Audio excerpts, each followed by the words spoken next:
Et les copains, vous vous souvenez de Julien Lepers ?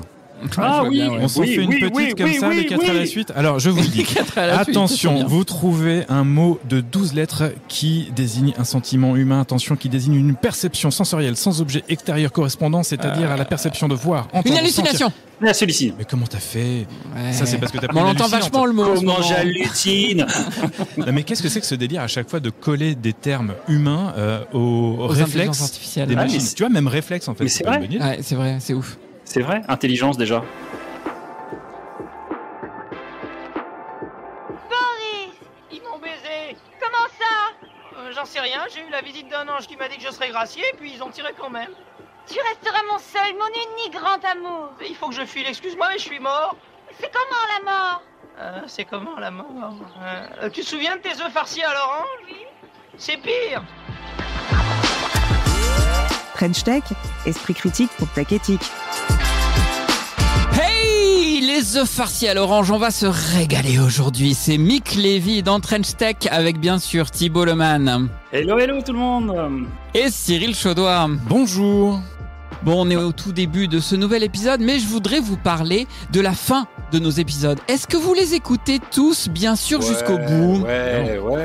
Oui, et toi, je sais Thibaut, mais bon, pour ceux qui ne nous écoutent pas jusqu'au bout, ouais, toi-même, tu sais qu'on a cette petite habitude de terminer l'épisode sur une citation inspirante. Pour ma part, j'ai parfois choisi de grands philosophes comme Jean-Claude Van Damme ou souvent aussi Woody Allen que je surkiffe. C'est vrai, tu nous en as souvent mis. Et puis non mais surtout là il faut rester jusqu'à la fin de l'épisode parce que vous aurez une nouvelle petite citation. Je vous en garde le suspense, peut-être du Woody Allen, peut-être pas. Bon, c'est enfin on promis, verra. je reste jusqu'au bout alors. Ah super, on s'est fait baiser. Ils bravo. se sont fait passer pour des anges et sont finalement venus nous prendre la vie. L'ami Woody nous sert là une magnifique métaphore de ce qu'il pourrait bien être en train de se passer avec le numérique. De belles promesses angéliques. Connecter les humains tous ensemble. C'est ça qui se transforme en œufs farcis à l'orange. Eh oui, avec une influence manipulatoire des votants. Tu te rappelles de Cambridge Analytica quand même. Ouais, je vois bien. Une autre idée pour illustrer peut-être ? Promouvoir l'inclusion et la diversité en prenant en compte toutes les cultures. Ça serait bien. Ah, ça serait génial. Ouais, presque. Ça conduit aussi à revisiter l'histoire en générant des images de papes femmes et noires. Ouais, voilà, on est là-dedans, dans toutes ces dérives-là. On l'a déjà vu maintes et maintes fois, tout cela arrive car nous sommes devenus une nouvelle ressource pour les industriels du numérique.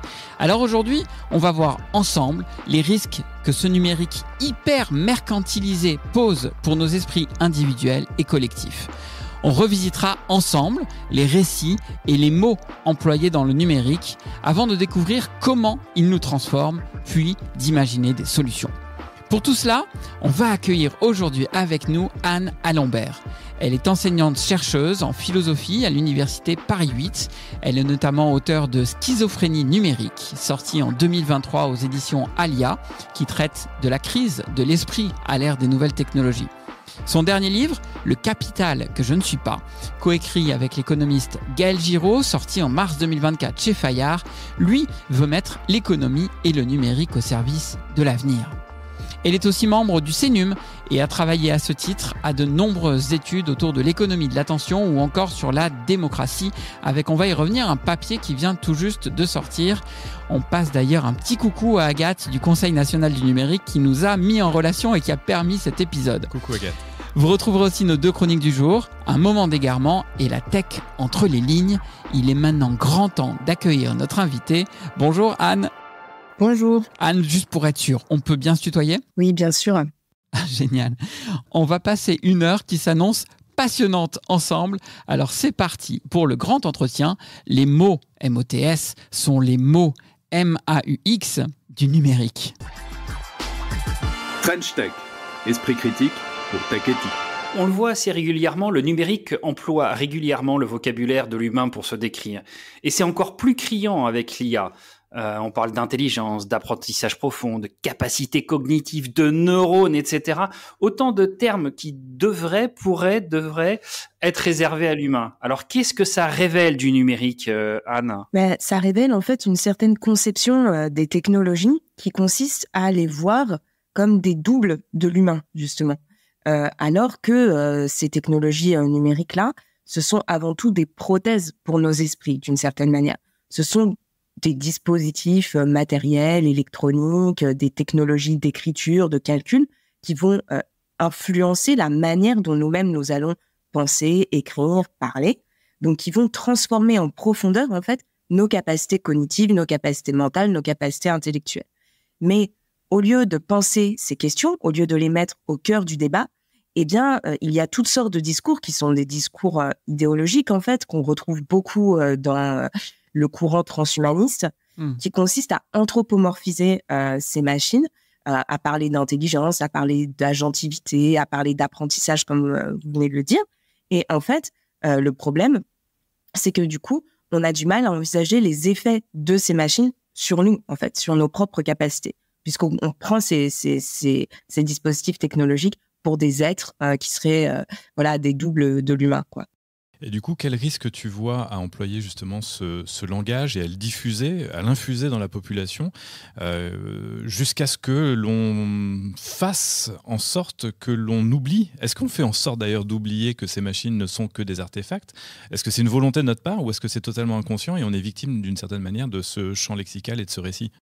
Alors, je ne sais pas si c'est une volonté à proprement parler, mais ce que je constate, c'est que en fait, ce sont des termes qui sont pas scientifiques. Par exemple, l'un des premiers fondateurs de la conférence Macy, vous savez, en 1956, qui est la grande conférence qui a donné lieu en fait au développement du champ de recherche qu'on appelle l'intelligence artificielle, John McCarthy a lui-même reconnu plus tard que le terme d'intelligence artificielle avait été mis en place pour obtenir des financements, si vous voulez. Donc, c'était un terme promotionnel, spectaculaire. L'idée, c'était on va réussir à reconstituer de l'intelligence avec des dispositifs matériels. Donc, c'est une espèce de fantasme d'auto-engendrement. L'homme va se reproduire lui-même, etc.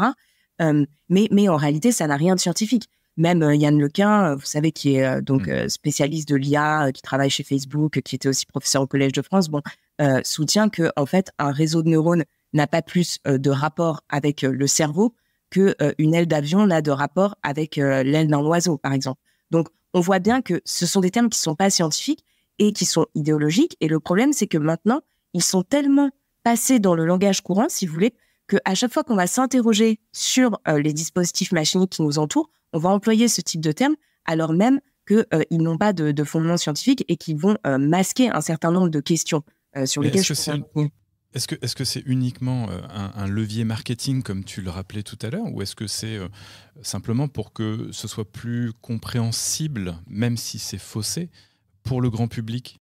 Je ne suis pas sûre que ce soit plus compréhensible pour le grand public, parce que le point important, c'est que quand on parle de ces machines de cette manière-là, il y a toutes sortes de choses qu'on ne va pas voir. Par exemple, si on parle de conscience machinique, de machine spirituelle, de machine intelligente, on a l'impression qu'il y a une espèce de substance pensante qui s'est ajoutée à ces machines, alors qu'en fait, ce sont des industries, ce sont des infrastructures matérielles qui nécessitent des ressources, qui nécessitent des minerais, de l'énergie pour fonctionner. De même, elles nécessitent aussi du travail humain, donc toutes sortes de travailleurs du clic qui vont indexer les textes ou les images, par exemple dans le cas des intelligences artificielles génératives. Et puis aussi du travail humain au sens, du travail mathématique. Il faut développer des algorithmes, des fonctions mathématiques pour faire fonctionner ces dispositifs-là. Et tout cela, si vous voulez, on ne le voit pas parce qu'en fait, on va utiliser des termes qui sont inappropriés. Donc, est-ce que c'est ça le risque du coup, enfin, en tout cas, les risques d'utiliser ce type de termes qui viennent anthropomorphiser nos machines? Ou est-ce que tu en vois d'autres? Alors, pour moi, c'est l'un des risques principaux. Je vois aussi un autre risque, peut-être, je l'ai déjà un peu mentionné, mais disons que je crois qu'en fait, le fait d'anthropomorphiser ces dispositifs nous empêche aussi de nous interroger sur ce que ces dispositifs nous font à nous, ce qu'on appelle les humains, c'est-à-dire comment ils transforment nos esprits, en fait. On va leur attribuer la pensée, on va leur attribuer la conscience, on va leur attribuer l'intelligence, mais du coup, on va se priver de s'interroger sur ce qu'ils font à nos pensées, à nos intelligences, à nos consciences. Et pour moi, c'est vraiment ça la question fondamentale, parce que tous ces dispositifs sont en fait des supports de mémoire, des supports de symboles, des supports de savoir, donc qui s'inscrivent en fait dans une très longue histoire qui est celle de l'écriture, de la peinture, de la photographie, de la phonographie, de la cinématographie, de la télévision. En fait, tous ces supports d'enregistrement, il transforme à chaque fois nos rapports au temps, nos manières de penser, nos manières de voir le monde. Et c'est ça qui se joue aujourd'hui, à mon avis, avec l'intelligence artificielle. Et c'est ce type de questions qu'il faudrait poser. On va revenir là-dessus, ça va être vraiment le cœur de l'épisode, de comprendre ce qui est autour de cette mutation, on pourrait dire, sociale, mentale, qui est en train d'arriver aussi par la technologie. Mais restons un tout petit peu sur les termes. Tu nous dis que le terme d'intelligence artificielle, du coup, n'est pas le bon. Pourtant, c'est celui qui s'est promulgué très, très largement. Effectivement, c'est une réussite magnifique, ce terme d'IA. Mais alors, quel terme employer ? Alors moi, je proposais d'employer le terme d'automate numérique ou d'automate computationnel, pour tout simplement souligner qu'il s'agit d'un processus d'automatisation. Si vous voulez, on a automatisé les savoir-faire, par exemple, avec le développement des machines-outils dans les usines, etc. On connaît très bien ça. Et nous sommes aujourd'hui en train d'automatiser nos savoir-penser. C'est-à-dire qu'on n'automatise plus seulement des opérations gestuelles, mais des opérations mentales, des opérations intellectuelles, pourrait-on dire. Et dans des dispositifs qui sont plus des machines-outils, mais qui sont des machines algorithmiques, si vous voulez. Et donc, pour moi, c'est important de réinscrire ce qui se joue aujourd'hui dans cette histoire de l'automatisation. C'est pour ça que je propose ce terme. Mais évidemment, on peut utiliser d'autres termes, comme le terme d'algorithme, tout simplement, le terme de traitement de données, de calcul statistique, de calcul algorithmique, qui, à mon avis, reflètent déjà beaucoup mieux la réalité du processus. C'est sûr qu'ils sont vachement plus justes techniquement. Moi, je vais me faire un tout petit peu l'avocat du diable. En même temps, dans le numérique, on nous reproche beaucoup que c'est une espèce d'arcane, indescriptible, indéchiffrable, que c'est hyper complexe. Alors, si tu commences à prendre des termes encore plus complexes, algorithme, voire réseau de neurones convolutionnels, ou automate même, qui est un terme qui renvoie à la technique, est-ce qu'on ne risque pas de rendre les choses finalement encore plus illisibles, encore moins présentes pour le grand public ? Oui, je comprends. Dans ce cas-là, il faudrait faire l'effort de définir un petit peu à chaque fois. Mais il me semble que la question de l'automatisation, c'est une question très importante aujourd'hui et que le fait de la mettre un peu au cœur du débat, ce serait intéressant pour tout un chacun, en fait. Chacun pourrait se demander. Elle n'est pas nouvelle, cette notion d'automatisation. Elle n'est pas nouvelle non plus. Elle fait quand même référence dans toute la culture. Enfin, si tu penses à Vaucanson, je crois que c'était le XVIIe siècle, avec son canard digesteur, c'était déjà des automates. Donc ça parle à tout le monde. C'est clair. Thibaut. Le point que ça questionne, et je ne sais pas si c'est dans l'objectif, peut-être que Anne, tu peux nous éclairer, mais si on utilise des termes un peu trop complexes, est-ce que ça voudrait dire que les gens ne vont pas l'utiliser ? Et s'ils ne vont pas l'utiliser, est-ce qu'on ne force pas quelque part un usage ? Je ne sais pas si je vois le fil de pensée qu'il y a derrière, mais si le fait d'avoir un vocabulaire plus facile facilite l'usage, la question de est-ce qu'on en a réellement besoin doit se poser. Non, je ne sais pas si vous voyez ce que je veux dire. Si on utilise un vocabulaire plus complexe, les gens ne l'utilisent pas. Si on utilise un vocabulaire plus simple, les gens l'utilisent. Est-ce que finalement, on peut se poser une vraie question d'usage derrière ? Alors, c'est possible. Je pense que, si vous voulez, ces technologies, elles sont beaucoup socialisées, on va dire, dans les populations à travers des discours qui sont un peu des discours publicitaires ou des discours de marketing d'une certaine manière. Et ça pose aussi problème parce que on devrait, je pense, aujourd'hui faire un gros effort sur la question de l'éducation aux médias, l'enseignement de l'histoire des techniques, de l'enseignement, évidemment de l'informatique, mais beaucoup plus largement, si vous voulez, de l'anthropologie des techniques, de l'éducation aux médias, donc la manière dont sont produits aujourd'hui les images, les textes qui circulent, etc. Et si on avait cet effort, en fait, dans le champ de l'éducation, peut-être que ces discours de marketing et ces discours publicitaires, ils auraient moins de prise. Parce que les usages, je suis d'accord que ça peut être un enjeu pour les entreprises qui produisent ces technologies, qu'elles soient utilisées par les individus, mais l'enjeu, c'est aussi de savoir de quels usages on parle. Est-ce qu'on est face à des usages purement consuméristes ou est-ce qu'on est face à des pratiques qui sont, par exemple, des pratiques collectives, des pratiques de partage de savoir, etc. Et tant qu'on utilise ce type de vocabulaire, en fait, on va se rapporter à nos technologies comme, de manière un peu magique, en fait. Moi, je crains un petit peu ce que Simondon appelait l'hypnose technique. Vous savez, le fait qu'on est un peu hypnotisé par nos outils, on comprend pas du tout comment ça fonctionne. Et en fait, on a un rapport magique et parfois un peu infantile à elle. Il y a une dimension magique à la chose, comme aussi l'auteur de science-fiction Arthur C. Clarke disait toute technologie suffisamment avancée on ne peut pas la distinguer de la magie. Mais pour clore sur ce sujet du vocabulaire, du champ sémantique, du récit, est-ce qu'on ne peut pas conclure, puisqu'on a une philosophe avec nous, et c'est une question, par simplement, est-ce que le langage n'est pas un déterminisme en soi ? Oui, alors, un déterminisme, je ne sais pas, mais en tout cas, moi, ce que je crois, c'est que la manière dont nous parlons conditionne la manière dont nous pensons, si vous voulez. Donc, quand on utilise un certain nombre de termes, on ferme un certain nombre de questions, si vous voulez. Quand on change de vocabulaire, on ouvre de nouvelles questions. Donc, si vous parlez d'automate, vous allez ouvrir des questions du type « Ah, quelles sont les fonctions que je suis en train d'automatiser quand j'utilise ce type de dispositif ?» Si vous parlez, par exemple, de technologie intellectuelle, qui est un terme qui a été développé par un anthropologue qui s'appelle Jack Goody, si vous parlez de technologie intellectuelle, vous allez comprendre qu'en fait, notre intelligence, comme on l'appelle, elle fonctionne toujours grâce à un certain nombre de supports techniques. Et donc, vous allez commencer à vous interroger sur ce que ces supports techniques font à vos intelligences. Vous voyez, à chaque fois, vous allez ouvrir des questions différentes. Et je pense que c'est très intéressant de se donner des nouvelles possibilités de pensée par rapport à ces technologies actuelles aussi.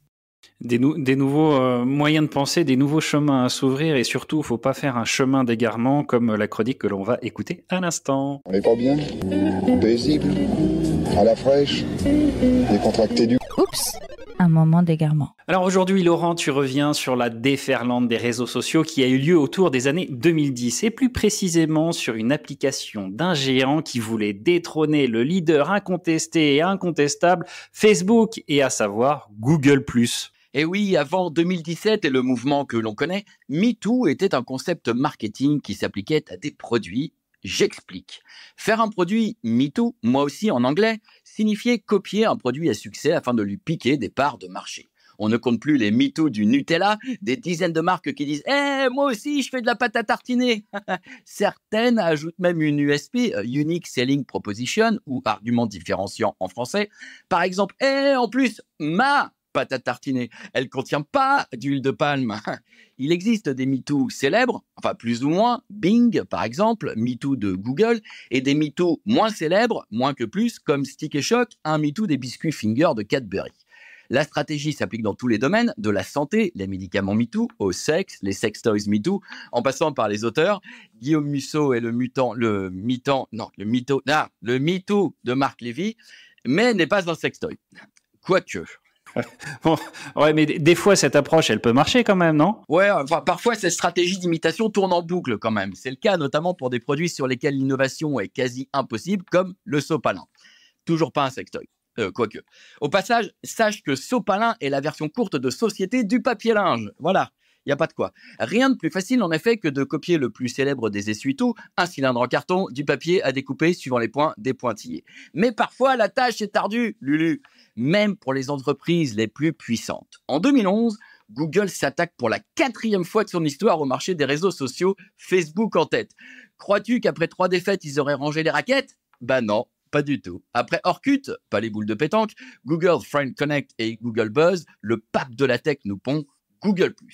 C'est exactement comme Facebook, mais en rouge. Il faut dire que le gâteau est appétissant, l'entreprise de Mark Zuckerberg se dirige scandaleusement vers un chiffre symbolique, 1 milliard d'utilisateurs. Ok, on comprend bien que copier n'est pas jouer et que souvent la copie est moins bonne que l'original, mais pourquoi c'est une mauvaise idée ? Alors, première mauvaise idée dans cette stratégie d'imitation de Google+, viser la tête et s'en prendre directement au leader incontesté et incontestable. Un peu comme si Microsoft avait voulu lancer un lecteur MP3 pour détrôner directement l'iPod. Deuxième mauvaise idée, se positionner sur un métier qui n'est pas le tien. Le business historique incontesté de Google, c'est la recherche, pas le social. On est même plutôt à l'opposé. La recherche est solitaire, les réseaux sont pluriels. Parfois, il faut savoir rester dans son champ d'expertise. Sinon, c'est un peu comme si la plus grande star de basketball de tous les temps se mettait au baseball. Hein ? Ah bon ? Alors, troisième mauvaise idée, proposer le niveau sopalin de l'innovation, c'est-à-dire que dalle. Le réseau social de Google ressemble d'ailleurs plus à un copycat qu'à un MeToo, c'est-à-dire il imite plus qu'il n'emprunte. L'intérêt pour un utilisateur de Facebook de migrer vers Google+ est donc nul. Et autant c'était marrant la première fois, autant maintenant que toutes leurs données sont chez Zuckerberg, les utilisateurs n'ont pas l'intention de répliquer une telle bourde. Quatrième mauvaise idée, conditionner un usage à un autre. Parce qu'à un moment, pour accéder à ta messagerie Gmail, il fallait créer un profil Google+. Et ça... Ok. Il y a rien de bon alors ? La liste des plantades est quand même longue. Le réseau social de Google se fait guillotiner d'ailleurs en 2019 et devient un cas d'étude de l'échec. Finalement, le seul truc sur lequel Google s'était pas planté, c'est l'utilisation du signe plus. Aujourd'hui, on ne compte pas moins de 50 grandes marques qui l'ont adopté. Disney+, Hulu+, Paramount+, Apple TV+, TF1+, M6+, NFL+, McDo+, Walmart+. Il manquerait plus que X y mettre pour qu'on ait X+, ou Canal+, et on aurait Canal++. Il restera bien sûr 2 ou 3 pleu-pleu pour pas mettre de plus au bout des marques. Et d'ailleurs, s'ils sont 3, faudra les rebaptiser les pleu-pleu-pleu. Tu trouves que c'est absurde? Well, me too. French Tech, esprit critique pour Tech Éthique. Mais qu'il est bon ce Laurent, moi j'adore à chaque fois. Ça part loin quand même. Hein. Ce palin, tout ça. On a appris un truc au moins. Au moins on a appris que ce palin, ouais. Bon, Anne, revenons à nos moutons. Alors moi j'ai vu ta conférence TEDx que tu as donnée cette année en Italie. Il y a un truc qui m'a retourné la tête, mais total. Tu as donc évoqué Platon, qui donc, avant même la naissance de Jésus-Christ, s'interrogeait dans le Phèdre sur la nouvelle technique de son époque, l'écriture. Et cette technique, manifestement, il la décrivait, tu le disais, comme un pharmacone, donc tout à la fois un remède pour la mémoire et donc pour la conservation, la transmission des savoirs, génial, mais aussi un poison, car l'écriture conduirait, selon ses réflexions, à une perte d'effort de mémoire, et puis que l'écriture va poser des risques pour l'évolution de la culture collective. Alors ça m'a intrigué, parce que ça ressemble quand même vachement aux réflexions qui ont cours en ce moment avec l'IA. J'ai un peu creusé, et pour Platon, l'écriture est une imitation de la parole qui est elle-même une imitation de la pensée. Là encore, ça ressemble vachement à ce qu'on se dit actuellement sur les IA génératives en particulier. Alors finalement, bon, je ne sais pas s'il faut forcément suivre Platon dans toutes ses réflexions, mais s'il était parmi nous aujourd'hui, 2500 ans après environ, qu'est-ce qu'il dirait ? Alors, je ne sais pas très bien ce qu'il dirait exactement. Il serait sans doute un peu affolé d'une part, mais disons que nous, on peut essayer de penser, nous, à partir de ces réflexions, ce qui nous arrive avec ces nouvelles machines d'écriture, puisque c'est quand même de ça qu'il s'agit, en particulier avec ce qu'on appelle les intelligences artificielles génératives, qui produisent du texte comme ça automatiquement à la demande. Donc, moi, mon point là-dessus, c'était de dire que finalement, avec ce type de machine d'écriture-là, ce n'est plus seulement la mémoire qu'on a extériorisée dans un dispositif technique, comme avec l'écriture. Donc, l'écriture, on va pouvoir déléguer en fait notre faculté de nous souvenir. Mais là, c'est notre faculté à nous exprimer, en fait, nos capacités d'expression.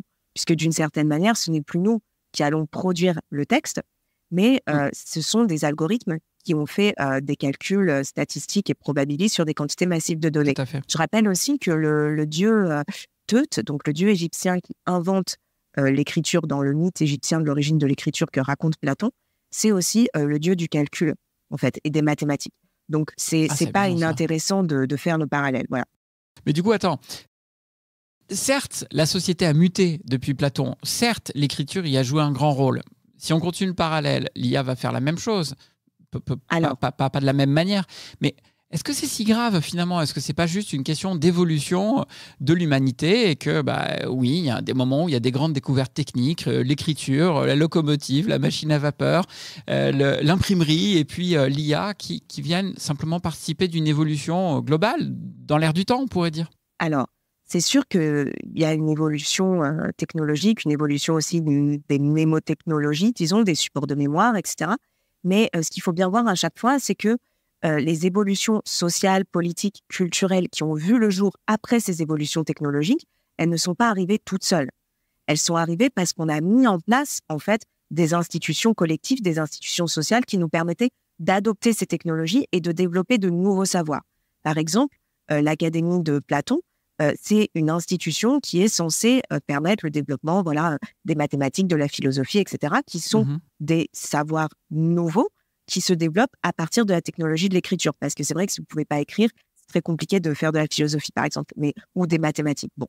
Mais le point important ici, c'est de voir qu'en fait, les technologies, si vous voulez, n'entraînent pas de manière immédiate des transformations sociales, politiques. Au contraire, si on ne fait rien pour les adopter, elles risquent de détruire potentiellement nos facultés psychiques, mentales et nos capacités à vivre ensemble aussi collectivement et nos institutions sociales, politiques et collectives. C'est ça qui est très important. En particulier à l'époque de la disruption où on a des nouvelles technologies qui apparaissent tout le temps, si vous voulez. On est dans un régime d'innovation permanente et donc c'est de plus en plus difficile de les adopter, en fait. Donc le message sous-jacent, c'est l'innovation technique, on est condamné à l'innovation technique d'une certaine manière en tant qu'être humain. C'est depuis que l'homme est homme, il innove avec des outils qui enlèvent soit sa peine physique, soit aujourd'hui à sa peine cognitive. Michel Serres disait l'homme est un animal qui perd autant qu'il gagne d'une certaine manière, pour résumer ça. Toi, ce que tu nous dis, c'est que le sous-jacent de tout ça, c'est conditionné par les usages que l'on aura de ces outils, mais au-delà de ces usages, parce que c'est presque enfoncer une porte ouverte, si je résume comme ça, c'est plus la capacité de l'ensemble de la société à pouvoir s'approprier ces usages. C'est ça qu'il faut comprendre. Et donc, d'une certaine manière, ça participe d'un projet politique pour pouvoir canaliser ces usages et aussi les propager à la fois. C'est un peu les deux, pouvoir les canaliser et les propager à l'ensemble de la société. Oui, alors je dirais que c'est pas seulement une question d'usage. C'est aussi aujourd'hui, en tout cas, avec les nouvelles technologies, donc les technologies informatiques, numériques, qui se sont développées durant les 50, 70 dernières années, disons. En fait, c'est aussi une question de modèle économique et de fonctionnalité technique. Donc, je m'explique. En fait, une technologie numérique, en fonction de la manière dont elle fonctionne et en fonction du modèle d'affaires de l'entreprise qui la développe, elle va conditionner des usages différents. Vous voyez ce que je veux dire ? C'est-à-dire que souvent, on parle du numérique en général, mais par exemple, c'est pas du tout la même chose d'utiliser Wikipédia ou d'utiliser Facebook. Vous faites pas du tout la même chose quand vous êtes sur Facebook ou quand vous êtes sur Wikipédia, parce que, en fait, ce sont deux technologies qui n'ont pas du tout les mêmes fonctionnalités techniques. Par exemple, sur Wikipédia, vous pouvez exprimer un point de vue, vous pouvez débattre collectivement, etc. Sur Facebook, vous pouvez simplement poster des messages ou alors dire que vous aimez ou que vous n'aimez pas un contenu, etc. Bon, vous êtes anonyme sur Wikipédia, vous ne l'êtes pas sur Facebook, on collecte vos données sur Facebook, on ne les collecte pas sur Wikipédia, etc., etc. Et puis le modèle d'affaires qui est derrière, c'est pas du tout le même. Vous avez d'un côté une entreprise privée qui collecte des données pour les revendre à des publicitaires. De l'autre côté, vous avez, disons, une organisation qui promeut une sorte de partage commun, de production collective de savoir partagé en commun. Donc, vous voyez ce que je veux dire, les usages ne sont pas suffisants. La question, ce que tu dis, c'est que le business model derrière l'entreprise qui va porter sur le marché telle technologie va déterminer, là encore, d'une certaine façon, le type d'usage qu'on va en avoir et la qualité de cet usage. C'est ce qui t'a amené à parler de McDonaldisation, en quelque sorte, de la pensée avec ChatGPT, c'est toi ? Alors, non, c'est pas moi, la McDonaldisation de la pensée, mais j'ai pu écrire des choses qui, à mon avis, vont un tout petit peu dans ce sens. Je sais pas très bien. Je sais pas très bien de ce que je comprends. En tout cas, l'idée, c'est que ChatGPT, par exemple, cet outil-là, pourrait conduire à une sorte d'uniformisation de la langue, en fait, d'uniformisation des productions écrites que l'on trouve sur Internet. De même que des IA génératives d'images pourraient produire en fait une sorte d'uniformisation des images que l'on voit sur la toile. Pourquoi ? Que des images et que de la langue ou de notre conception du monde in fine ? Ou de la pensée même. Oui, voilà. Dire. Moi, je considère que les images et la langue sont véhiculent toujours des manières de voir le monde en fait et des manières de penser, des points de vue sur le monde. Donc, homogénéiser nos manières de parler, homogénéiser nos manières de voir, c'est en fait homogénéiser nos pensées. Alors, on a pu constater que, comme, si vous voulez, ce sont des dispositifs qui fonctionnent sur des calculs statistiques, des calculs probabilistes, ils ont pour effet de renforcer des moyennes, en fait. C'est pour ça qu'au début, quand ces logiciels n'étaient pas très bien dressés, entre guillemets, on constatait qu'il y avait des biais ou des préjugés qui ressortaient massivement dans les textes ou dans les images. Voilà, bon. Pas mal. Et c'est encore largement le cas, j'imagine.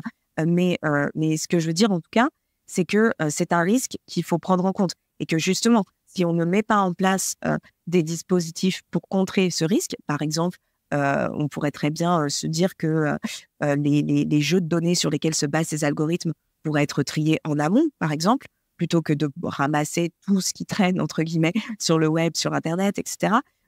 Mais on peut mettre en place toutes sortes de choses pour que ce soit différent. Vous voyez, c'est pas inéluctable, ça. Mais néanmoins, il faut quand même avoir pris conscience des risques si on veut changer les choses. Et un autre aspect du numérique, finalement, c'est aussi sa forte capacité à automatiser. Et ce qui revient de cette automatisation, on a parlé, c'est une productivité ou une promesse d'une productivité décuplée. Mais finalement, qu'est-ce qu'on fait de tout le temps qu'on gagne grâce à ces gains de productivité jusque-là ? Ben là, ça nous renvoie aussi au même problème, c'est-à-dire que quand bien même la technologie ou l'automatisation numérique nous permettrait de produire plus dans un temps plus court, en fait, on ne va pas, nous, automatiquement gagner du temps si on ne met pas en place de nouveaux modèles de société, de nouveaux modèles économiques. Vous voyez ce que je veux dire?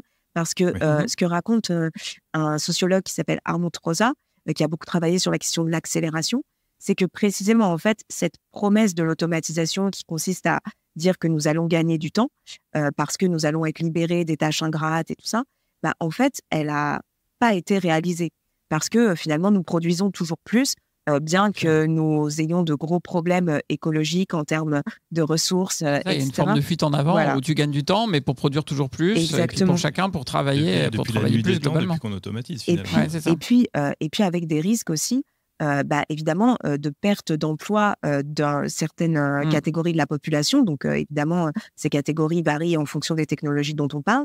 Mais si vous voulez, les réflexions qui étaient celles de André Gortz ou de Bernard Stiegler sur ce sujet, donc qui sont deux philosophes contemporains qui ont beaucoup travaillé sur la révolution industrielle numérique, disons, leur réflexion, elle consistait à dire que finalement, on va avoir de plus en plus de personnes qui perdent leur emploi et qui n'ont même plus les moyens, en fait, de consommer tout ce qui est produit. Et que ça va poser un problème d'insolvabilité économique. Et eux, ce qu'ils proposent, c'est précisément de répartir les emplois équitablement dans la population, mais en réduisant le temps d'emploi individuel, si vous voulez, pour véritablement gagner du temps libre où l'on peut développer des savoirs, des capacités qui ne sont pas automatisables. Vous voyez, c'est ça un peu l'enjeu. C'est un petit peu, quand j'écoute un peu tout ça, on a l'impression que le numérique est un peu la promesse manquée sur le gain de temps qui nous permettrait de pouvoir avoir un peu plus de temps à nous, de temps propre. Si je regarde un petit peu les réseaux sociaux dont la vocation était de nous rapprocher les uns avec les autres et finalement nous individualise de plus en plus, on a l'impression qu'un peu le numérique est une espèce de promesse manquée, un peu systématique quand on essaye de regarder un petit peu ça de loin.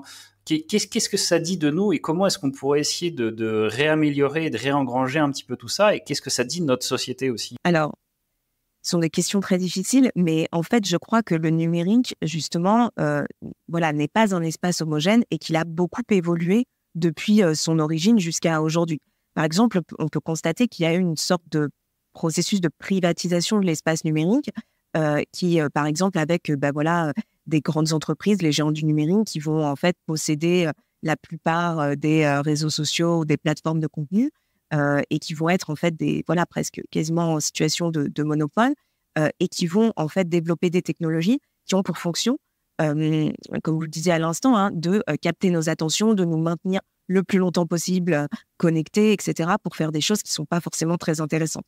Alors qu'à l'origine, les technologies numériques, elles ont été développées avec, le web, les liens hypertextes, les sites internet, même les blogs, pour partager des savoirs, en fait, pour nous connecter les uns aux autres, pour avoir la possibilité aussi de s'exprimer les uns les autres et de faire passer des points de vue singuliers, ce qui n'était pas forcément possible avec les médias analogiques, audiovisuels, comme la télévision, par exemple.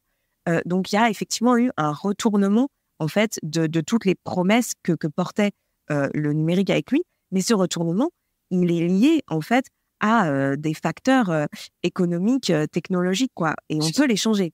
Mais c'est là où, encore une fois, la question se pose. Donc, si on revient, j'avais déjà posé cette question, mais j'aime bien la reposer à chaque fois. On a un choix systématique entre promouvoir les gens qui sont plutôt heureux ou promouvoir les gens qui sont plutôt mécontents. Et vraisemblablement, chez Facebook, on a fait le choix de plutôt promouvoir des contenus un peu problématiques. Et je me pose toujours la question, qu'est-ce qui fait que ce choix est plus crédible l'un que l'autre? Je veux dire, c'est pourquoi est-ce qu'on essaye de pousser systématiquement, je mets des guillemets à tout ce que je dis, mais la notion de haine plutôt que d'essayer de promouvoir les choses qui sont plutôt réjouissantes. Quand, par exemple, sur TikTok, une personne est plutôt a des tendances suicidaires, on va plutôt être enclin à continuer de la renforcer dans ces modes-là, alors qu'on pourrait très bien orienter notre algorithme vers des choses qui sont je vais te montrer la vie de manière positive, je vais essayer de t'aider à t'en sortir. On a l'impression qu'on cherche toujours à aller plus loin dans les choses qui sont pas terribles. Encore une fois, qu'est-ce que ça indique de nous et qu'est-ce que ça indique de notre capacité à essayer de se sortir de tout ça? Pour moi, ça indique surtout la stratégie des entreprises qui sont derrière ces algorithmes de recommandation.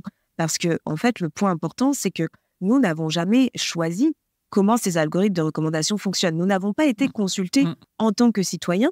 On ne nous a pas demandé comment on souhaitait que les algorithmes de recommandation fonctionnent. Ils ont simplement été faits pour retenir plus l'attention des gens et faire gagner plus d'argent aux plateformes, en fait. Vous avez sans doute c'est la seule intention, je crois. Vous avez sans doute des études de marketing qui montrent que si vous entretenez des individus qui ont des tendances suicidaires dans des boucles ou de rétroaction où vous leur montrez en permanence des contenus qui les entretiennent dans leurs pensées noires ou sombres, eh bien, vous allez plus facilement les engager, entre guillemets, sur le réseau. Et donc, vous allez gagner plus d'argent. Donc, c'est sans doute sur la base de C'est exactement ce qu'ont montré les Facebook Files, notamment, avec les fuites de Facebook. Il y en a eu aussi chez TikTok. Exactement. Et on sait qu'ils le savent et que ça a même été étudié. D'ailleurs, Anne, à propos d'études, c'est l'heure de la tech entre les lignes. La tech entre les lignes. Alors Louis, tu viens de sortir ton nouveau livre Bonjour ChatGPT aux éditions Mardaga. Et non content de cet événement, tu veux réconcilier en une chronique Olivier Sibony, les chambres d'écho, la démocratie et la polarisation des débats. Vous connaissez mon affection pour Olivier Sibony et ses travaux, et je voulais vous parler aujourd'hui d'un article qu'il m'avait conseillé de lire alors que je travaillais à l'écriture de Liker sa servitude qu'il avait accepté de préfacer. Je vous parle ici d'un papier de 2022 écrit par 3 chercheurs de différentes institutions, dont l'université de Cape Town et celle de Stanford, et qui s'intitule « Dépolariser les chambres d'écho à l'aide d'un nudge dynamique aléatoire ». Ouh, c'est un joli projet tout ça, mais alors, comment on s'y prend ? En fait, il parle d'un constat assez simple. Les chambres d'écho et la polarisation naissent lorsque les gens restent entre eux et ne sont pas confrontés à des avis contradictoires. Il se propose donc d'implémenter un nudge, donc un coup de pouce dynamique, car cela agit lorsqu'il y aurait polarisation, et aléatoire, car l'algorithme proposerait alors du contenu aléatoire, qui permettrait de confronter les agents à des opinions qu'ils n'auraient jamais vues. Leur but n'est donc pas d'homogénéiser les avis divergents, mais bien d'augmenter le dialogue et l'échange pour aboutir à un consensus et éviter la désinformation. Bref, une belle base en fait pour la démocratie. On remet du hasard dans tout le monde du numérique, j'adore l'idée. Mais le suspense est intenable dans ton affaire, ça marche ou pas du coup ? Oui, ça marche. En montrant différentes opinions à des agents, on peut empêcher une chambre d'écho de se former ou dissoudre celle déjà créée. Le Random Dynamical Nudge, donc le RDN, facilite et augmente les interactions entre utilisateurs, même ceux d'avis contraires. Et cela permet des discussions plus saines sur les réseaux. Alors, ça ne veut pas dire qu'on finit avec une sorte de pensée unique, neutre, partagée par tout le monde, mais bien que les individus sont capables d'échanger et d'être moins polarisés, tout en restant potentiellement en désaccord. Une dinguerie. J'adore. Il faudrait implémenter ça partout en fait. C'est bien ce que les chercheurs proposent en fait, pousser l'étude puis implémenter le RDN directement dans les algorithmes des plateformes. Puisque les messages poussés par le nudge sont déjà de la propriété de la plateforme, ce serait assez simple à appliquer. Il y a quand même un petit bémol. Ah, génial, j'en étais sûr. C'est trop beau pour être vrai ton histoire jusque-là. Bon, ok. Alors j'ouvre juste une piste de réflexion. Est-ce que ce RDN, ce serait pas un peu comme une sorte de pansement bariolé sur une plaie infectée ? Genre, on traite les symptômes mais pas la cause. Parce que oui, le nudge permet, grâce à la technique, que les gens confrontent leurs avis et évoluent. Mais le vrai problème, c'est que ce serait pas que les gens ne se parlent plus. Il y a quelques années, tu sais, les équipes de Twitter avaient mené une expérience similaire. Si tu étais sur le point de poster un tweet injurieux ou vénère, la plateforme le détectait et te demandait si tu voulais vraiment l'envoyer. Conclusion, 30% des utilisateurs modifiaient ou supprimaient leur message. C'est pas rien. Alors au début, tu te dis c'est cool, mais en fait, ça pose pas la vraie question. Pourquoi est-ce que la première réaction de cette personne, c'est d'envoyer un tweet insultant ? Comme souvent avec la tech, la réponse est moins à trouver dans les solutions algorithmo-techniques et plus dans la philosophie et la politique. Et ça, j'aimerais qu'on évite de le rendre aléatoire. French Tech, esprit critique pour tech éthique. Dépolariser les chambres d'écho à l'aide d'un nudge dynamique et aléatoire. Merci Louis. On a récemment parlé de la guerre de l'information et des risques de désinformation avec David Colomb, qui pour le coup est plutôt le fruit de la manipulation de certains groupes, parfois et souvent même étatiques, cherchant à polariser nos sociétés. Suivez mon regard. En somme, un numérique comme un outil de déstabilisation de nos démocraties. Dans tout ce que l'on vient de se dire ensemble, Anne, comment on peut entrevoir un numérique, cette fois-ci, au service de nos démocraties ? On a abondamment parlé de ces IA, notamment et LLM, qui viennent remplacer notre langage, qui viennent peut-être se substituer parfois à notre pensée. Dans quelle mesure, puisqu'on a évoqué ça à la fin de la dernière partie, cet impact sur le travail et sur une certaine forme de prolétarisation vient percuter nos démocraties ? Alors, il y a plusieurs aspects pour répondre à cette question. Disons que la première chose, la chose la plus évidente, c'est que ce sont des technologies qui vont permettre de produire de la désinformation en quantité industrielle. Puisque, évidemment, vous allez pouvoir produire des images très vraisemblables ou des textes très vraisemblables qui n'ont aucun rapport avec les faits avérés. Et en plus, comme ces textes ou ces images sont produits, disons, de manière automatique à partir de calculs statistiques, il n'y a pas du tout de processus de certification par les pairs, de vérification, de délibération collective qui permet, si vous voulez, de produire de l'information ou du savoir. On est vraiment sur... Pardon, pour aller dans ton sens et pour illustrer pour notre audience, souvenez-vous de tous les deepfakes qu'on a vus dans les médias ces derniers mois. Souvenez-vous aussi de la une de Libé qui s'était fait piéger en reprenant une photo de manif où quelqu'un brandissait la photo d'un bébé qui n'était pas du tout une photo réelle. On est déjà dans cette espèce de désinformation où plus personne ne sait ce qui est totalement vrai et totalement faux. Voilà. Et puis en plus de ça, il y a toute la problématique des faux comptes. Si vous voulez, ces IA génératives, elles permettent aussi d'alimenter les faux comptes. Et on sait que l'industrie de la désinformation utilise beaucoup de faux comptes pour cliquer sur tel et tel contenu. Et comme les algorithmes de recommandation amplifient toujours les contenus les plus vus, pour les raisons qu'on a évoquées tout à l'heure, liées à leur modèle d'affaires fondé sur l'économie de l'attention, eh bien, le résultat de ça, c'est qu'on va avoir des possibilités de diffuser et d'amplifier des contenus qui vont être largement supérieures à celles qui existent déjà. Donc, tout ça est très, très problématique. Donc, nous, ce qu'on soutient dans le cadre du Conseil national du numérique, c'est qu'une des manières vraiment intéressantes pour lutter contre cette propagation de fausses informations qui va être amplifiée par les IA génératives, c'est d'agir sur les systèmes de recommandation. C'est un peu le sens d'une note que j'ai publiée dans le cadre du Conseil national du numérique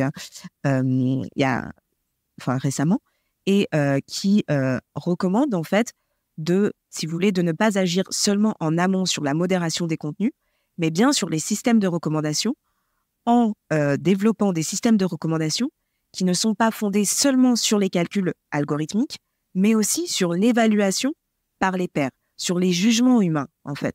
Est-ce que tu peux nous préciser ces systèmes de recommandation ? Tu fais référence à quel type de système de recommandation ? Parce que quand tu nous dis ça, on pense Roku, d'Amazon ou de Netflix, mais j'imagine bien que c'est pas tout à fait ça. Voilà, c'est pas tout à fait ça, parce que ces algorithmes-là, en fait, ils sont conçus et produits par des entreprises privées et ils se basent sur des calculs statistiques, donc soit le nombre de vues qu'a eu tel ou tel contenu, soit des calculs statistiques sur vos comportements passés ou sur les comportements passés de ceux qui ont eu les mêmes comportements que vous. Vous voyez, voilà. Donc c'est plutôt quand Facebook ou YouTube te pousse une suggestion sur la base de ta consommation de leurs médias. Ça, c'est de la recommandation automatique, si vous voulez. C'est ce qu'on connaît aujourd'hui. Mais si vous regardez, par exemple, ce que fait une association qui s'appelle Tournesol, elle propose de faire de la recommandation collaborative ou contributive. Qu'est-ce que ça veut dire ?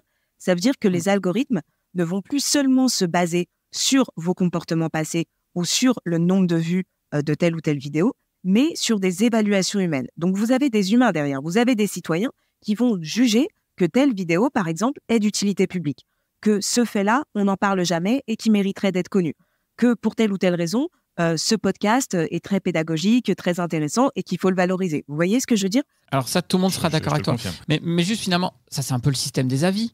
Et on sait très bien que les avis Amazon, ils sont méga trafiqués avec des gens à l'autre bout du monde qui t'ajoutent des avis par millions ou par milliers en tout cas pour influer sur ce système censé être collectif. D'où l'importance de sécuriser ces systèmes de recommandation. Donc de ne pas, par exemple, de sécuriser les comptes qui participent.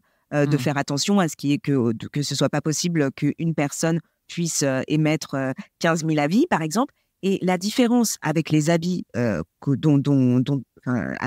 les avis sur Amazon, par exemple, c'est que on n'agit pas. En fait, on agit en amont de la recommandation dans le cas de ces systèmes-là. Vous voyez, c'est que les citoyens ont les algorithmes de recommandation entre les mains d'une certaine manière. Et quand vous regardez ce qui se passe sur des réseaux sociaux comme Mastodon ou comme Blue Sky, en fait, vous vous rendez compte que c'est déjà le cas. Donc des équivalents de Twitter, mais beaucoup plus ouverts, qui ne sont pas détenus par une entreprise, et qui sont décentralisés. Voilà, exactement, et fondés aussi sur le logiciel libre, et puis qui ne fondent pas leur modèle d'affaires sur la collecte des données, si vous voulez. Donc sur ces réseaux-là, en fait, vous allez avoir la possibilité en tant qu'utilisateur de choisir votre système de recommandation. Donc de dire par exemple, moi j'ai pas envie que ce soit le Mastodon qui me recommande mes contenus, mais je préfère que ce soit telle entité, je sais pas. Alors à l'heure actuelle, je sais pas très bien ce qui existe, mais vous voyez, on peut imaginer que ce soit, je voudrais que ce soit tel média qui me recommande mes contenus, ou bien telle association, ou bien telle organisation, ou bien tel parti politique, pourquoi pas. Mais en fait, vous avez la possibilité de choisir entre plusieurs systèmes de recommandation et de changer aussi. Et en plus... Mais Anne, pardon, mais tant qu'on est dans une logique de marché, tant qu'on est dans un système capitaliste, pour prendre des raccourcis, c'est un peu voué à l'échec. Des idées comme ça, là, elles sont évidemment bonnes. Hein, moi, j'ai envie de les suivre. Mais je vois pas comment elles pourraient s'imposer et fonctionner de façon large, comment on peut les imposer à des grandes plateformes qui, aujourd'hui, ont un effet de réseau phénoménal. Tu vois. Alors, en fait, justement, ça peut aller dans le sens des grandes plateformes. Pourquoi ? Parce que si vous savez que ces grandes plateformes refusent d'avoir le statut d'éditeur de contenu. Donc, à partir du moment où elles refusent ce statut, eh bien, elles ne peuvent pas nous imposer leur ligne éditoriale par l'intermédiaire de leur algorithme. Vous voyez, si elles refusent le statut d'éditeur, donc d'une certaine manière, c'est en cohérence avec ce refus de dire, bon, il faut ouvrir les systèmes de recommandation. C'est ce qu'on appelle le dégroupage des réseaux sociaux. Par ailleurs, regardez ce qui s'est passé dans le cas du DMA, par exemple. Donc, Digital Market Act, règlement sur les marchés numériques. Eh bien, Google ou Apple vont être obligés d'ouvrir leur magasin d'applications à des produits qui ne sont pas des produits Google ou des produits Apple. Pourquoi ? Parce que ça permet l'innovation, ça permet à d'autres acteurs économiques d'émerger et c'est potentiellement très bien pour la santé économique numérique, vous voyez. Et dernier point important, ces plateformes-là, ces grandes plateformes, bien sûr, elles pourraient faire aussi, elles pourraient demander une rémunération pour que ces services alternatifs puissent venir s'implémenter sur leur réseau. Et du coup, ça les obligerait à changer de modèle économique et à ne plus fonder leurs modèles économiques sur la publicité, ce qui est très dangereux et ce qui pose plein de problèmes. Sur ce sujet-là, Anne, ça me fait venir une question sur le fait que globalement, on s'inquiète, j'ai plutôt tendance à dire un certain nombre de personnes s'inquiètent de ces dérives et de ce mode de fonctionnement, mais que globalement, l'utilisateur moyen, standard, lambda, de ce genre d'application ne perçoit pas tous ces dangers-là. Et globalement, là où je veux venir sur ma question, c'est est-ce qu'on a réellement envie, est-ce que les utilisateurs, les consommateurs, les clients de ce genre de plateforme ont envie de ce genre de choses ou en perçoivent un certain intérêt ? Alors, je voudrais répondre de deux manières. La première chose, c'est que, en fait, actuellement, les utilisateurs, effectivement, n'ont pas la liberté de choisir leur système de recommandation quand ils vont sur tel ou tel réseau social. Mais s'ils l'avaient, à mon avis, ils en profiteraient. Ils seraient très contents. Si tout le monde souhaite que ce soit TikTok, par exemple, qui lui recommande ses vidéos sur TikTok, eh bien, tout le monde restera sur l'algorithme de TikTok. Mais moi, je suis sûre que si vous n'avez pas l'algorithme de TikTok par défaut, mais que vous avez le choix entre différents systèmes de recommandation qui ont différentes valeurs, qui ont différents critères, qui vous font différentes propositions, eh bien, je suis sûre que vous allez aller vers la proposition qui vous semble la plus alignée avec vos intérêts, avec vos valeurs, etc. Parce que ça va vous enrichir beaucoup plus si vous voulez d'être recommandé. Imaginons, je ne sais pas, vous êtes un amateur de jazz, vous avez un groupe d'amateurs de jazz qui recommande d'excellents contenus de jazz, je ne vois pas pourquoi vous iriez vers l'algorithme de YouTube. À mon avis, vous préférez largement être recommandé par des gens qui s'y connaissent en jazz. Bon, mais c'est un exemple parmi beaucoup d'autres. Et simplement, le deuxième point, c'est que vous avez reçu David Colomb récemment, et il y a un problème politique avec la désinformation, vous voyez. Donc, indépendamment des goûts et des envies des utilisateurs, il faut aussi trouver des moyens de lutter contre ces acteurs-là. Et alors précisément, ça refait le pont avec ma question sur la prolétarisation empruntée à la philosophie de Bernard Stiegler qui, pour résumer, mais je le ferai bien bien que toi, stigmatise une perte de savoir-faire, ça on l'a abondamment évoqué tout à l'heure, mais aussi une perte de savoir-vivre en ce que ça change dans nos interactions avec notre environnement et avec nos semblables, et une perte de désir. Et c'est en cela peut-être que la question est éminemment politique. Si finalement on démissionne d'une certaine manière face à l'outil technique et que ça change notre rapport à notre environnement et notre rapport aux autres, et surtout cette perte de désir, qu'il résume dans un sens comme des individus qui sont de plus en plus dépendants de systèmes technologiques au point de ne plus éprouver de plaisir et de désir. Donc qu'est-ce que ça dit du risque démocratique d'un attachement trop fort à l'outil technique, en l'espèce aujourd'hui les IA en particulier?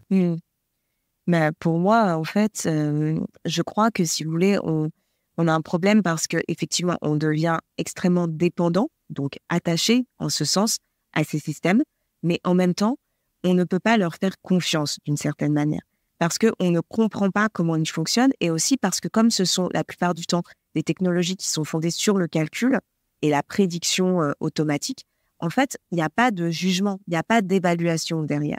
Et donc, on n'a pas confiance d'une certaine manière. Et il y a à la fois donc une immense dépendance à ces outils et une perte de confiance, donc une inquiétude. Et ça, c'est potentiellement très dangereux, à mon avis. C'est pourquoi... Pour notre psychisme déjà, peut-être? Oui, voilà. Et puis pour nos capacités à vivre ensemble aussi, parce que vous savez que la confiance, c'est un peu le fondement des sociétés, si vous voulez. Il faut qu'on puisse croire, je ne sais pas, en un projet commun. Il faut qu'on puisse croire, évidemment, dans toutes les informations qui circulent. Il faut qu'on puisse croire les uns dans les autres pour être capable de faire des choses collectivement. Vous voyez, tout simplement, à un niveau très basique. Et donc, ce que je crois, justement, et c'est un petit peu ce que disait Bernard Stiegler, c'est il faut réinjecter, si vous voulez, dans ces dispositifs algorithmiques, des jugements humains, de l'évaluation humaine, de la délibération collective, de l'interprétation, pour que on puisse reprendre confiance dans ces systèmes, en fait. D'où l'importance de la recommandation collaborative, d'où l'importance de développer des outils numériques qui fonctionnent pour augmenter l'intelligence collective, comme Wikipédia, par exemple, comme d'autres réseaux sociaux qui existent, pour qu'en fait, on recrée du désir, mais qui ne soit pas du désir pour la technologie, qui soit du désir pour l'intelligence collective, pour le fait de construire des projets en commun. Et la technologie va devenir un support pour ça, vous voyez ? C'est ce que l'on s'attache à faire ensemble et j'espère qu'on aura su créer du désir chez vous qui nous écoutez. Le mot était lâché, on a parlé de prolétarisation. Alors c'est un mot qui fait un petit peu bizarre à l'ère du savoir et qui peut toucher aussi les cols blancs, notamment, dont on dit qu'ils vont être beaucoup impactés par ce qui se passe avec les IA génératives. Est-ce que tu penses que c'est le bon terme ? Et finalement, quelle solution on va pouvoir trouver pour que ça s'insère bien dans le monde du travail aussi ? Alors, je pense que le terme de prolétarisation est intéressant parce qu'il permet de montrer que justement, en fonction... En fait, à chaque fois qu'il y a une nouvelle phase d'automatisation, en fait, l'automatisation, qu'est-ce que c'est ? C'est le fait de formaliser un savoir vivant sous forme de procédures automatiques qui vont pouvoir être implémentées ensuite dans des dispositifs technologiques. Et donc, quand on fait cela, eh bien, évidemment, on extériorise le savoir et on le délègue ensuite à une machine. C'est ça que veut dire le terme de prolétarisation. Donc, à chaque nouvelle phase d'automatisation, on a de nouveaux savoirs qui vont être extériorisés, qui vont être prolétarisés. Donc, les savoir-faire avec les machines-outils, par exemple, les savoir-penser avec les machines numériques. Bon. Et le point important, c'est de se demander, du coup, à chaque fois, comment peut-on recréer de nouveaux savoirs, en fait. C'est pour ça que Bernard Stiegler proposait vraiment cette idée d'économie de la contribution en disant, finalement, ce qui va compter dans les sociétés à venir, ce sont les savoirs qu'on ne peut pas automatiser. Et qu'est-ce que sont ces savoirs ? C'est pas forcément le génie, la créativité, etc. Ça, c'est un petit peu un mythe en fait, ce sont tous les savoirs sociaux, si vous voulez. Donc, par exemple, les savoirs vivre collectivement, mais aussi le fait de construire des théories en sciences, par exemple, ça se fait toujours collectivement. Et ça, vous ne pouvez pas l'automatiser. Vous pouvez automatiser le calcul, mais vous ne pouvez pas automatiser l'invention théorique. Et l'invention théorique, c'est un processus avant tout collectif. C'est une activité de délibération entre pairs, etc. De même dans les champs artistiques, dans les champs culturels, etc. Et puis même dans les champs techniques. Ceux qui inventent de nouveaux logiciels, ça, c'est pas automatisable. Donc, toutes ces activités, en fait, qui supposent, si vous voulez, la transmission sociale de savoir, la délibération collective et l'invention, la production de nouveautés, on ne peut pas les automatiser. Donc, l'enjeu, c'est de voir comment on peut, en fait, mettre ces technologies numériques non pas en faire des remplacements, si vous voulez, des individus, mais les transformer en support d'intelligence collective pour développer de nouveaux savoirs, de nouveaux savoirs médicaux, de nouveaux savoirs juridiques, de nouveaux savoirs philosophiques, de nouveaux savoirs techniques. Eh bien, ça, c'est une conclusion magnifique, que l'outil technique qui cherche à nous individualiser devienne davantage un outil au service de l'intelligence collective. Merci Anne. Merci à vous. Passionnant entretien. Merci beaucoup à vous. Toujours trop court, forcément. Ouais, on rappelle tes derniers livres. Donc, Schizophrénie numérique, qui a été sorti en 2023 aux éditions Alia, et Le Capital que je ne suis pas, que tu as coécrit à Gaël Giraud, sorti en mars 2024 chez Fayard. On renvoie aussi à l'excellente note que tu as commis pour le Conseil national du numérique qui vient de sortir là. On est fin mars 2024. Et puis pour ceux qui nous écoutaient, restez bien avec nous. C'est l'heure du débrief. À bientôt, Anne. À bientôt, merci beaucoup. French Tech, esprit critique pour Tech Éthique. Et pas encore un bel épisode, un petit peu prise de recul. Moi, j'aime bien ces épisodes-là où on voit des philosophes et on a une bouffée d'air frais et une prise de recul finalement sur les grandes questions qu'on a actuellement sur le numérique. Cyril ? Cette prise de recul, effectivement, on est remonté très très loin pour se dire, on se l'était déjà dit d'ailleurs, mais que cette innovation technique, elle est consubstantielle de ce que l'on est, l'être humain, mais que finalement, une fois qu'on est attaché à ces outils, il s'agit surtout de voir comment les usages se propagent et comment éventuellement cet outil libère le jugement humain, et c'est ce qu'elle résume à travers la pensée de Stigler notamment, en nous disant ce qui va compter, ce sont les savoirs que l'on ne peut pas automatiser, comme le savoir-vivre par exemple, et savoir concevoir des théories, c'est de l'intelligence collective. Alors, hyper intéressant d'ailleurs, elle disait ce qu'on automatise finalement, c'est des activités, c'est des calculs. Et il peut y avoir des grands calculs. Mais il y a des choses qu'on n'automatise pas. On est passé très vite sur cette notion, mais moi, ça m'a vraiment marqué. Elle dit on ne peut pas automatiser des inventions théoriques, des nouveaux concepts, des nouvelles pratiques, des nouvelles manières de faire. Là, je me mets mes mots à moi de praticien. Ça, on ne va pas pouvoir l'inventer par l'IA. Ça, c'est le collectif qui invente ça. Ça, c'est l'expérience humaine. Et c'est pas l'IA qui, un jour, va t'inventer un nouveau grand concept sorti de nulle part. Et c'est vrai que même avec les IA génératives, on n'a encore vu aucun exemple qui vient contredire cette réflexion. Pendant qu'elle parlait, moi j'avais en tête, tu sais, les IA qui ont découvert de nouveaux matériaux ou de nouvelles protéines, ou qui ont découvert toutes les protéines possibles, et on se rend compte que nous, humains, jusque-là, on n'a même pas exploré 5%. Ouais. Bon, là, on n'est pas dans une invention théorique, on est effectivement dans un déploiement de calcul pour trouver des nouvelles choses, mais dont les fondements théoriques existent déjà et ont été fondés par l'homme. C'est ça qui est... C'est vraiment marquant, ça, je trouve. Je pense que ça va avec la rhétorique dans la première partie qu'on a beaucoup, dont on a beaucoup parlé, sur le vocabulaire qu'on essaye d'y mettre. Dans ce vocabulaire, on crée des croyances, et ces croyances sont parfois assez fausses. Et j'aime bien cette remise en perspective que nous a fait Anne sur ce sujet-là. Ah, j'adore ça, Thibaut. Moi, à chaque fois qu'on revient aux questions de vocabulaire, de récit, je trouve ça très inspirant. Elle a dit, il faut revoir le récit et le vocabulaire du numérique pour éviter l'hypnose technique. En citant Simondon, l'hypnose technique, c'est génial comme mot. J'adore. Et elle a raison sur un point qui, moi, je le porte en moi extrêmement fort. Je ressens pleinement ce qu'elle dit. Le langage, finalement, c'est un support de notre pensée, bien sûr. Mais finalement, la façon dont on pense et donc le langage qu'on emploie, ça va aussi influencer ce que nous sommes. Et ça, c'est passionnant. Du même ordre que l'infrastructure autoroutière ou ferroviaire, lorsqu'elle est apparue, a favorisé l'interconnexion entre les personnes et donc a changé les usages en matière de communication, aussi en termes de commerce, on le sait bien.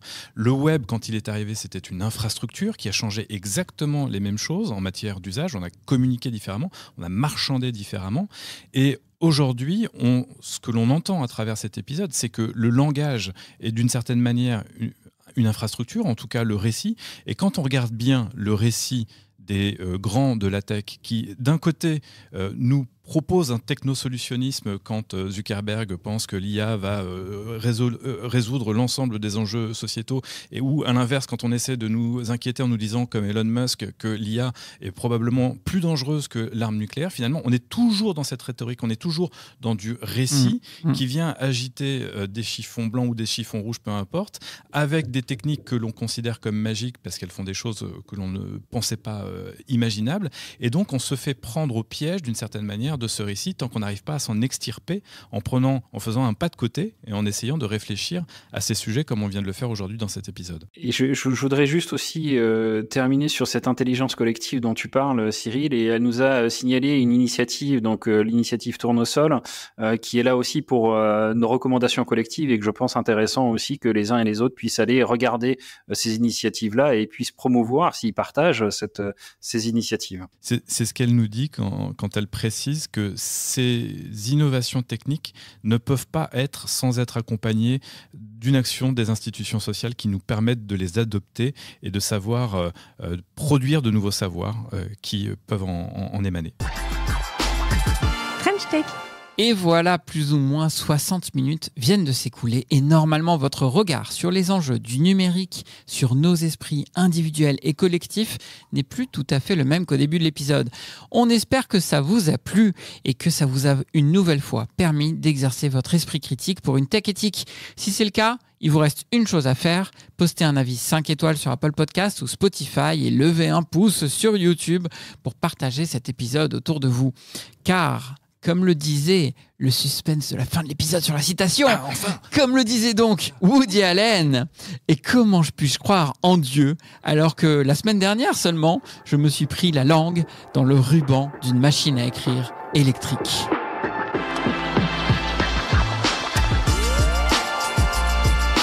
French Tech, esprit critique pour tech éthique.